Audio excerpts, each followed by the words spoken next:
The Forza Horizon 6 Developer Direct showed us quite a lot, but it actually also quietly hid some features that most people completely missed. From major details about the festival storyline to subtle clues about new features, cars, and even the future of the franchise, there's actually a lot hiding in plain sight. Let's break down some of the details you probably didn't notice, starting with the Developer Direct itself. So in the Dev Direct, while mentioning the Legend Island, it cuts to two Formula Drift cars tandeming down a mountain. But what you might have just missed is the steering wheel rotation in the car on board is actually finally more than 180 degrees. For years, we have been stuck at the same 180 degrees rotation, which has historically not been well liked. So getting 540 degrees, which has been confirmed, will add that realistic detail when driving or even mainly drifting. And we can also see hand-to-hand oversteering, hinting at the animations have likely been reworked as well. Another feature later in the Direct, when it shows off how the devs are actually working on the game, it shows this mysterious covered object on the developer's desk. Is it just me, or could this be a hint towards the next console? I could be putting on my tinfoil hat here, but I think there are speculations that the next generation consoles are actually not that far away, potentially 2027, and if so, holy god, these things are huge. The next feature is something I've wanted in the game so bad. I haven't been able to complete some of my favourite builds without this new feature we're seeing, and that's the ability to have two different rim styles from the front of your car to the rear of your car. We can see, I think this is a Chaser chassis or a JZX with these two different rims on the front and the rear, which I think is going to be just such a cool feature, and I wonder if that means we can also paint the different rims as well. And in the same scene, if you look in the background, you'll actually see a Maserati MC20, a car that is quite controversially being teased to come to Horizon 5, but it didn't end up making it.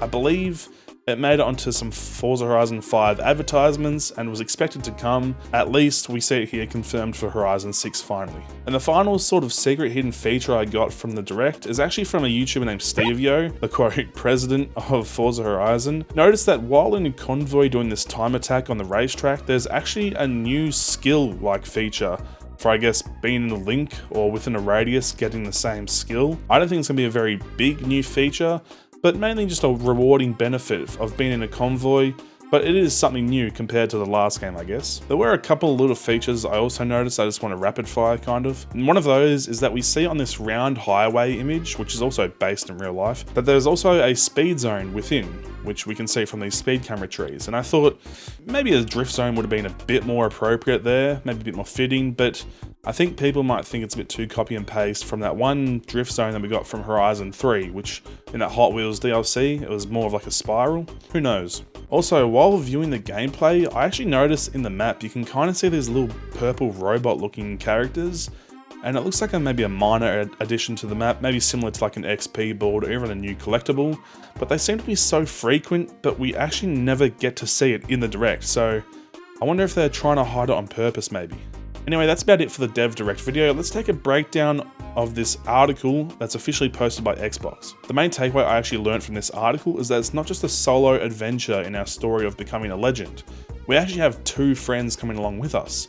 Those being Geordie, a passionate motorsports enthusiast who sounds like they'll help us with the racing or training or something, and also May, who's an experienced Japanese car builder, who I think sounds like they could be like a mechanic and that works on the cars with us. Apparently her family also owns that estate land, and it's going to be our goal to fix it and make it ours by stylizing it and all that. And the devs shared why they added characters to help us, and it's because the environment feels so much more welcoming and comfortable with having friends along the way. A feature that was kind of brushed over in the Direct was what seems to be the new way of collecting rare cars in Forza Horizon 6. Similar to the barn finds, we'll be able to find some of these, quote, aftermarket cars around the map in specific driveways with a for sale sign as well. And apparently if you drive up to them, you can test drive them or even buy them at a cheap price. Something I actually predicted, which is I think is quite crazy, is that we know exactly what cars are confirmed for the Time Attack car pack. And those ones, being these ones here, as you might notice, is quite a few of them say WTAC or World Time Attack Challenge.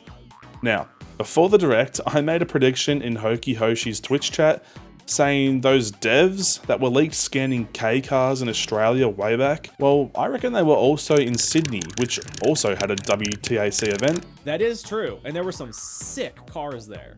Maybe. And I think those devs might have been there scanning some cars as well, because Funnily enough, some of those confirmed cars, these ones here, are ones that we actually saw in the event in Sydney. Now this could be all another tinfoil hat moment, but I feel like it's almost too much of a coincidence, no? This next one may get some people riled up, but it has been confirmed in the dev Q&A that the Eliminator and Hide and Seek game modes are coming back to Horizon 6. I know it had some very mixed feelings in the previous game, but like I said in my previous video, I think actually having a much more dense and technical map could actually work out quite well and quite fun. It also says that Spec Racing Championships are making a new edition, which I'm guessing is like racing but everyone uses the same sort of car. I think that could be a hint at possible ranked racing, which I really hope so.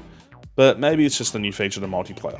Now, the next one, I also predicted this in my other features video, which I also think is quite crazy too. Basically, we know from the developer direct about Toge battles, with the AE86 being an obvious main focal point. But I did some digging in the direct breakdown article, and it states that you can actually earn credits from winning races, exploring the world, and delivering tofu? Wait a minute. So I think that's quite the indicator that there is something to do with Initial D in the base game. This could all just be a speculation and again manifestation idea, but the Forza Horizon website says that Mount Haruna will be a point of interest in the game, which, you know, is also the same mountain from Initial D. Comment down below if you think I'm onto something here. From the videos I've seen, I'm like the only one that actually thinks this and is saying this, which makes me think it's also a coping mechanism, but I guess we'll wait and find out. Finally, just to add some other quick-fire little notices that I thought looked pretty cool. Similar to Forza Horizon 5, the car pass will be one confirmed new car per week. Whether that's a new to Horizon or a new to Forza in general is something that we just don't know yet. We also get a look at the already pre-tuned Ferrari J50 that you get for pre-ordering. It looks pretty stock standard, but I think the livery actually looks pretty nice on it. I don't know if it's a default or not.